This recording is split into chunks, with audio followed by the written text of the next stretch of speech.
सवाल पूछना चाहती हूँ। Yes please go ahead. क्योंकि आप इन सब चीजों में बहुत उम्दा काम कर रहे हैं, तो जैसे आपको पता ही होगा कि ये जो आर्टिफिशियल इंटेलिजेंस है या रोबोटिक्स या रोबी लेंस यूज की जाती है आजकल नी रिप्लेसमेंट में। आपको किस नाम से एड्रेस करूं मैं? आराधना।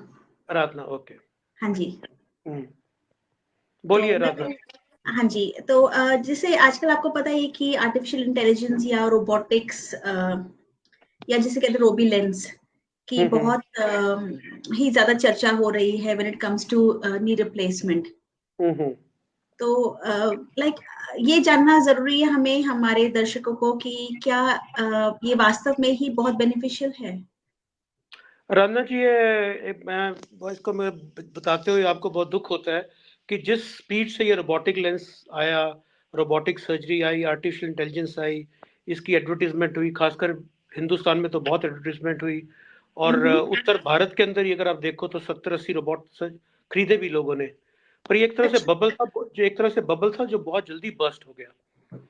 क्योंकि जो सारी स्टडीज की गई ऑल ओवर द वर्ल्ड से, अमेरिका से, यूनाइटेड किंगडम से, ऑस्ट्रेलिया से, न्यूजीलैंड से, कनाडा से, कम से कम 700 स्टडीज आई जिसमें उन्होंने देखा कि इसका कोई रोल ही नहीं है। जो कन्वेंशनल सर्जरी करते थे उसके रिजल्ट सेम है, और काफी स्टडीज में उन्होंने देखा कि रोबोटिक सर्जरी से कॉम्प्लिकेशन स्टार्टिंग में बहुत ज्यादा है। और ये बबल जो है आर्टिफिशियल इंटेलिजेंस या रोबोटिक सर्जरी या रोबोलेंस, जो मर्जी आप बोलिए, ये बबल बहुत जल्दी बर्स्ट हो गया। तो ये बड़े दुख की बात है कि एक जो टेक्नोलॉजी बड़े शोर के साथ आई और इतनी जल्दी, इसको कहते हैं पंजाबी में फुस हो गया या गुब्बारा फट गया। तो हमारे देश में इसको बहुत एड्रेस किया और पेशेंट से ये भी कहा गया कि इसके 1 लाख रुपए आपको एक्स्ट्रा देने पड़ेंगे ओवर द प्रोसीजर। तो क्योंकि रोबोटिक कर रहे हैं और लोगों को लगे, मेरे से अभी भी कई पेशेंट बोलते हैं डॉक्टर साहब रोबोटिक करोगे, तो फिर उनको समझाना पड़ता है कि रोबोटिक एक कुछ देर के लिए आया और उसका बबल बर्स्ट हो गया, खत्म हो गया वो रोबोटिक। ये मिथ है, ये रियलिटी नहीं है। चाहे आर्टिफिशियल इंटेलिजेंस या रोबोटिक्स, हो सकता है आगे कुछ साल में इसके ऊपर कुछ रिसर्च और हो या कोई मशीन्स बेटर हो जाएं तो रिजल्ट अच्छे हैं। अब तक की जो सिचुएशन है, current situation, robotic has almost failed to improve the results over the conventional surgery। बल्कि बाकी जो देश के मुल्कों में डॉक्टर्स ने बोर्ड्स लगा दिए हैं बाहर कि रोबोटिक्स सर्जरी हम बंद कर रहे हैं क्योंकि हमने देखा है कि इसमें कोई फायदा नहीं है।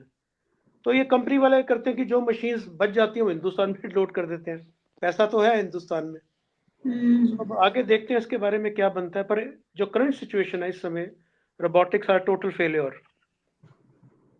Okay, that's something uncommon. मैंने कभी ऐसा सुना नहीं है कि फेलियर है, but it's good to know कि एक डॉक्टर जो इतने सारे ऑपरेशंस करता है वो उनको पता चलता है कि what is the right way and wrong way. हाँ देखो, मेरा इसमें कोई मेरी स्टडी नहीं है ये एक कोहॉर्ट, मेडिसिन में एक वर्ड करते हैं यूज, कोहॉर्ट स्टडी, जिसमें कॉम्पिलेशन करते हैं ऑल स्टडीज। तो कम से कम 700 स्टडीज आ गई हैं पूरे वर्ल्ड से जिसमें रोबोटिक्स का कोई एडवांटेज नहीं दिखाया गया, या आर्टिफिशियल इंटेलिजेंस या रोबोलेंस, जो मर्जी आप बोलिए, इसका अलग अलग नाम, चीज एक ही है। तो इसका कोई जो और वैसे ही आप देखिए जो कन्वेंशनल है पिछले 20 साल से चल रही है, और मेरे जो पेशेंट्स है पिछले 18-19 साल के चल रहे हैं, उनको हम निगेट नहीं कर सकते थे। और अभी अमेरिकन रजिस्ट्री लेटेस्ट 10 दिन पहले ही अमेरिकन रजिस्ट्री आई है जिसमें उन्होंने टोटली रूल आउट कर दिया कि रोबोटिक्स का कोई फायदा है। तो इस शो के माध्यम से ये सब मरीजों को, लोगों को ये बताना जरूरी है कि रोबोटिक्स जो है इस टाइम टोटल फेलियर, और द बबल जो कहते हैं बर्स्ट हो गया, बर्स्ट हो चुके हैं। अनफॉर्चुनेटली लोग अभी भी इसको मार्केट कर रहे हैं, बड़ी एडवर्टीजमेंट आती है, विच इज रॉन्ग।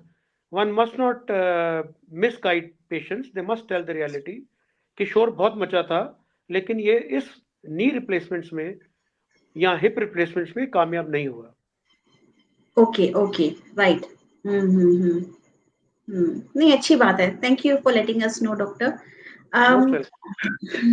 तो आप ये बताएं मुझे कि देखा जाए तो आजकल की जो ऑपरेशंस किए जा रहे हैं ऑन हिप या नी रिप्लेसमेंट, तो उसके बाद मरीज कितने जल्दी रिकवर हो जाते हैं अगर कन्वेंशनल वे देखा जाए? क्योंकि आई अंडरस्टैंड कि अगर कोई रोबोटिक या रोबी लेंस या जो भी तकनीक यूज करता है उसके बाद कॉम्प्लिकेशन ज्यादा आ जाते हैं। तो देखिए आराधना जी, बहुत अच्छा आपका सवाल है, और मुझे लोग काफी बोलते हैं और काफी लोग पूछते हैं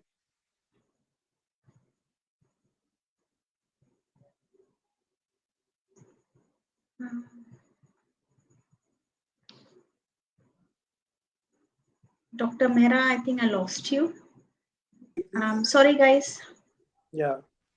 Dr. Mehra, yes. Sorry, I lost you for a minute. But I can see you.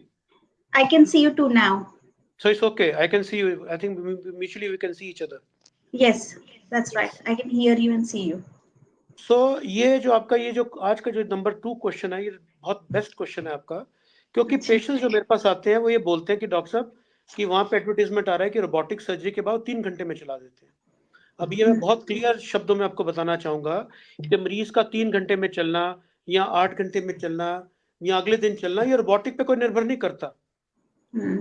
ठीक है, ये तो कोई टेक्निक कर लो, रोबोटिक ने जल्दी नहीं चलाना मरीज को, इसका कोई लेना देना ही नहीं, कोई रिलेशन ही नहीं है इसका।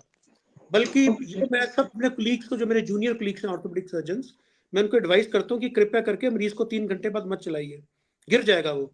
और होता क्या कि मरीज नशे में होता है, उसको 3 घंटे में खड़े कर देते हैं, उसका मरीज फिर सो जाता है, फिर अगले दिन चलता है, अस्पताल में 5-5 दिन रखते हैं।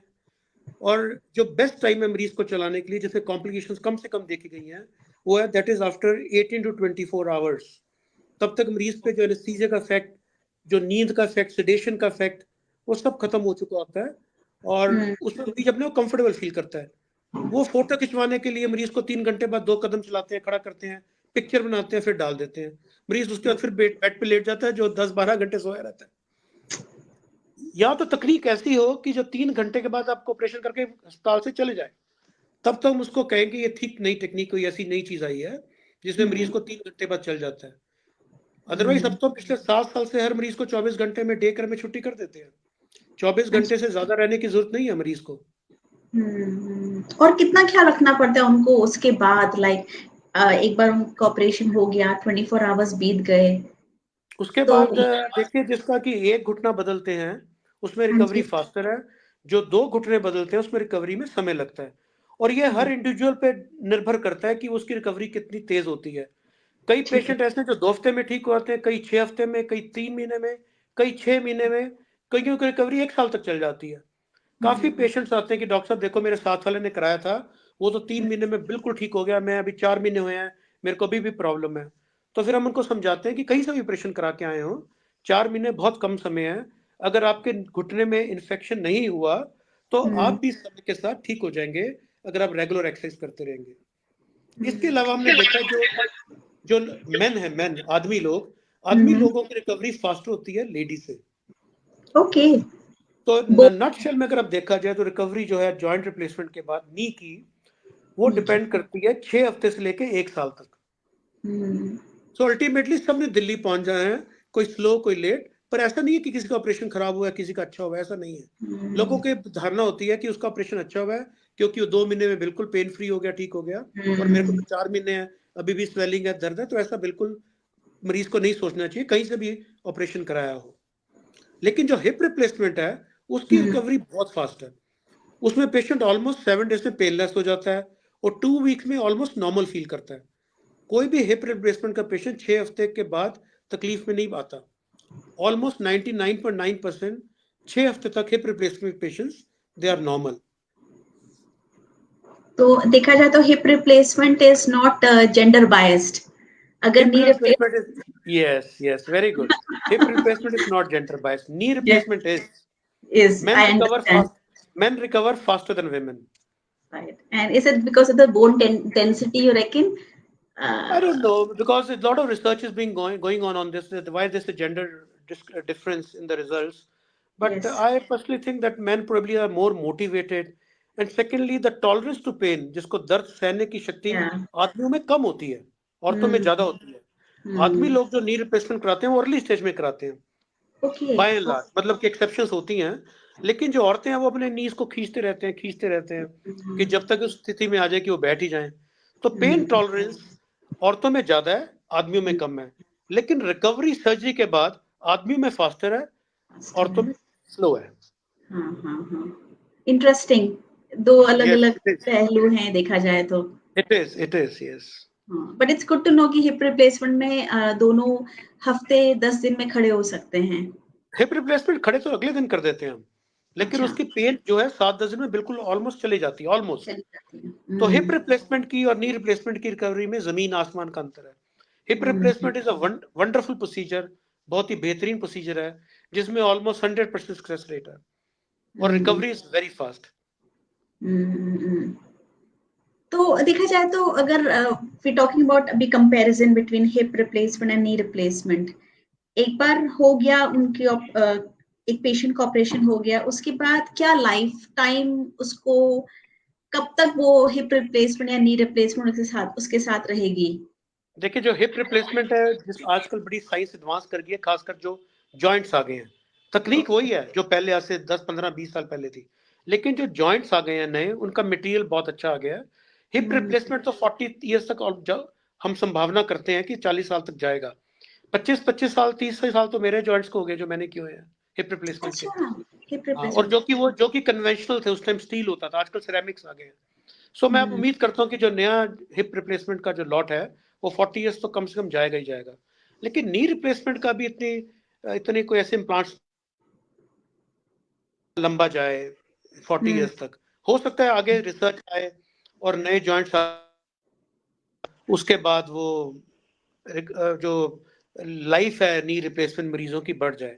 But by and large knee replacements की लाइफ हम 18 से 25 साल के बीच में गिनते हैं इस स्थिति में।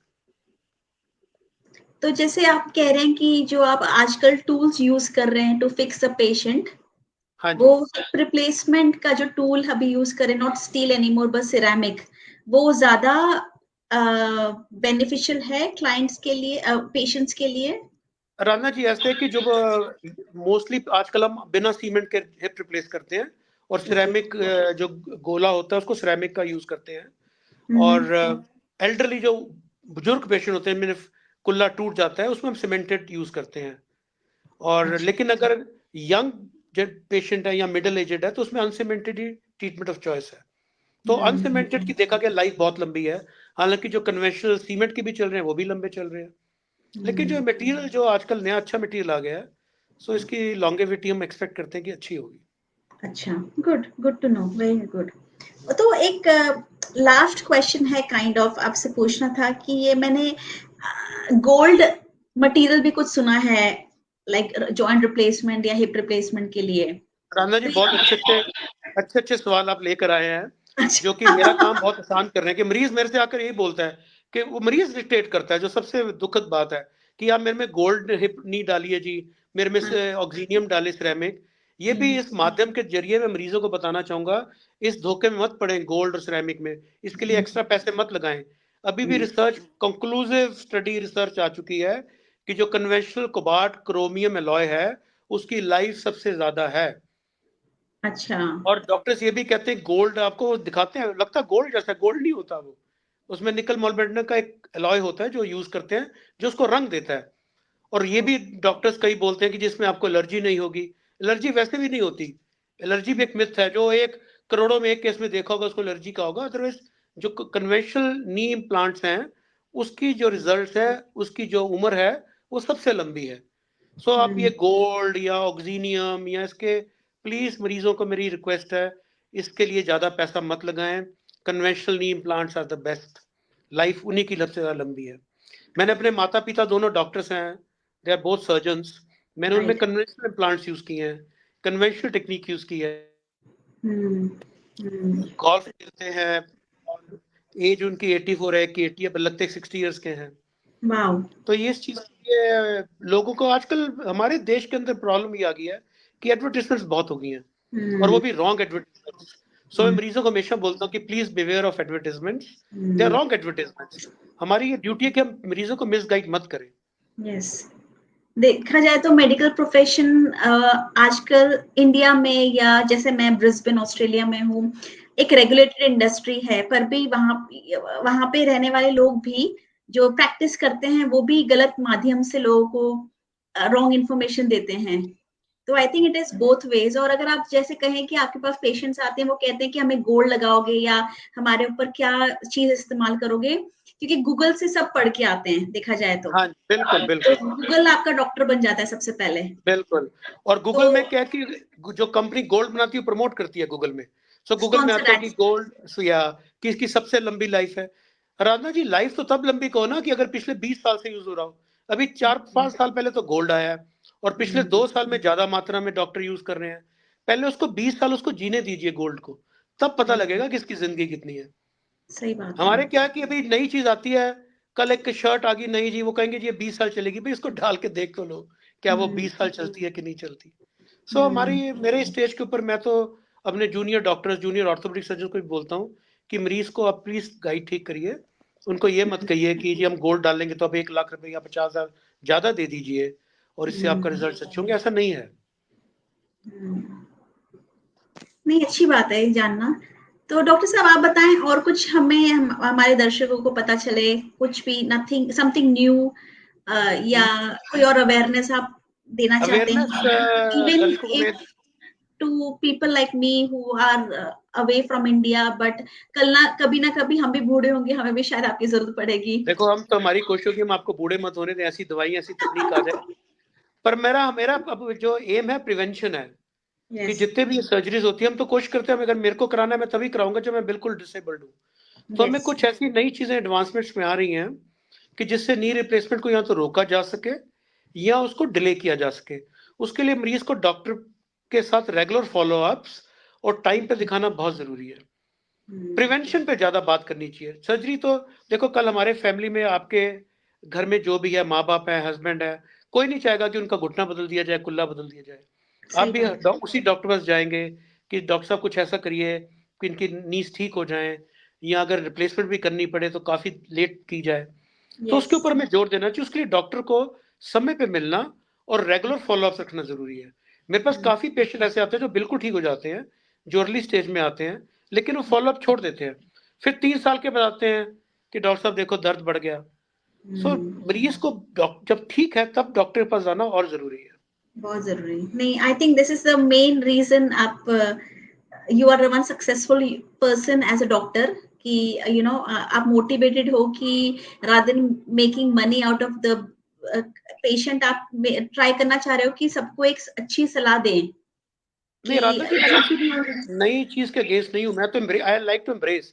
मैं हर साल फेलोशिप के लिए विदेश जाता हूँ और मैं वहाँ नई चीजें सीखता हूँ। लेकिन जो चीज एक इतनी स्टडीज हो चुकी हैं, हर मेरा अगर आप लिंक्डइन खोलो, कल मेरी एक इंटरनेशनल डिस्कशन रही फोरम पे जिसमें पूरे अमेरिका के और यूरोपियन डॉक्टर्स थे ना, दे ऑल एग्रीड कि डॉक्टर मेरा यू आर राइट। और उसमें से कुछ डॉक्टर्स ने मुझे कहा कि वो डॉक्टर साहब जो स्टडीज आई हैं रोबोटिक अगेंस्ट या आर्टिफिशियल इंटेलिजेंस के अगेंस्ट, वो प्लीज भेजिए।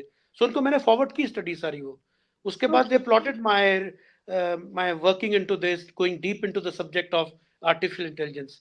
अगर ये रिजल्ट्स अच्छे होते तो I would have been the first one to buy it and use it on patients. Absolutely. Yeah. नहीं, अभी So मुझे हमें पता है कि आप लिंक्डइन पे हो तो मैं भी आपसे कनेक्ट करूंगी फॉर श्योर। बिल्कुल, and you must read my latest discussion which took place 2 days back with the I international will, surgeon. Yeah, and I make sure that I comment on it as well. absolutely, absolutely. और हमारा काम है कि इस talk के जरिए कि मैं अपने आपको एडवाइस मत करूं कि आप ये करिए वो करिए और इसमें खर्चा ज्यादा आता है लेकिन रिजल्ट अच्छे होते हैं। सो लोगों को बता दें कि जल्दी चलना, जल्दी रिकवरी, ये किसी भी रोबोटिक पे निर्भर नहीं करती है। ये वैसे लोग एडवर्टीजमेंट ये डाल देते हैं।